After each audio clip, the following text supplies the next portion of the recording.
In other periods of depression, it has always been possible to see some things which were solid and upon which you could base hope. But as I look about, I now see nothing to give ground to hope. Nothing of man. Calvin Coolidge. Hi, my name is Julian Magdalensky.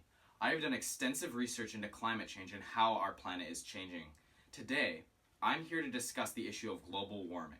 Having grown up in Sebastopol, I see Sonoma County's residents on a day-to-day basis. What I have found is that people in Sonoma County genuinely realize that climate change or global warming is an issue. Whether you agree or disagree on this issue, I urge you to stay neutral for the duration of this TED Talk. I can either reaffirm your beliefs on global warming or open your mind up to other perspectives on what is occurring with our climate today. During 1929, the American stock market crashed. An unstable spending accompanied by a rise of stock prices caused an unstable market. On October 24th, nearly 13 million stocks were traded. 5 days later, on October 29th, nearly 26 million stocks were traded. This led to a wipeout of the economy. Stocks became worthless, and any investor who had bought stocks on margin were left dirt poor. The stock market crash was devastating, respectfully labeled the Great Depression.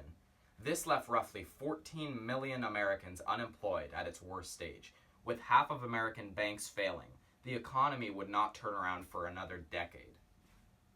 Along with the harm to the American economy, this caused the global economy to plummet as well. International trade fell 30% as tariffs were raised by each country to protect their own economy. Political tensions reached a high during this point in time.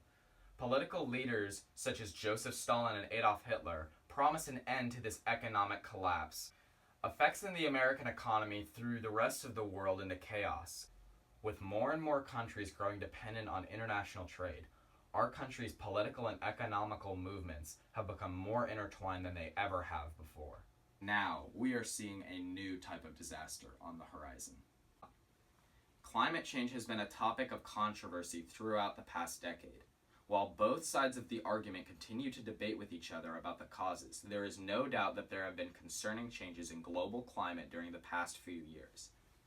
Studies show that temperatures are at an all-time high, and different countries have been experiencing drastic levels of heat and rain. In Sonoma County, you might say that these problems won't affect us.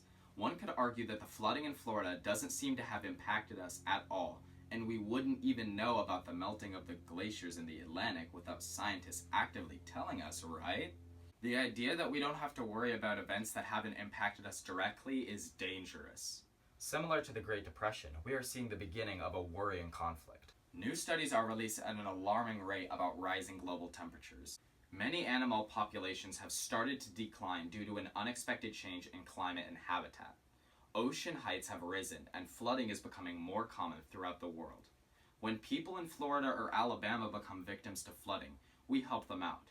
We cannot claim that we have no obligation to help them. Eventually, this issue will reach a global scale, and we'll need more than just the Red Cross to help us out on this one.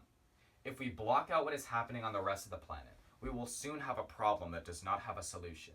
If we start now, we can stop this problem before it gets out of hand. To the corporate owners and workers in the fossil fuel industry, we need your help. There is a problem with Earth's climate, and no one can deny that. Throughout the past decade, greenhouse gases have been on the rise and at all-time highs. The modernization of cities and factories may be to blame. Burning fossil fuels such as coal and oil causes the trapped carbon to be released into the atmosphere. This buildup of carbon begins to trap more and more heat, causing the global warming we see today. While the fossil fuel industry is booming today, we might see an end to the big fossil fuel companies in the near future. While fossil fuels release more carbon dioxide, more and more people will get worried about the environment. Government regulations will restrict the cash flow of the industry, and eventually, fossil fuel companies will be meeting negative ends. To be able to save your business and the future of your planet, you need to act now. To the everyday American citizens, you must be able to raise awareness for this subject more than ever. Some of you may believe that you don't matter, or that your voice will be drowned out in the millions of others in this world. This mindset restricts the exchange of ideas. As a democratic republic, the United States acts upon the voice of the people. You can make a difference even if you think it's impossible. It's not. Calvin Coolidge's outlook on the Great Depression was bleak, but given some time, a solution was found. Now, we look back at that time and scoff at the possibility of it happening again. We have infrastructure set up to prevent something like that from occurring again, but we look at global warming as this insurmountable task. Sure, this issue might be time sensitive, and if we don't act soon, we might not be able to stop it. But if we work together today, we will look back at this time and see ourselves as being truly united and indivisible, what America stands for. I know that we will find a solution to this problem, because that's human nature. We solve problems. But this solution will only be possible if people like you make a difference today. Thank you.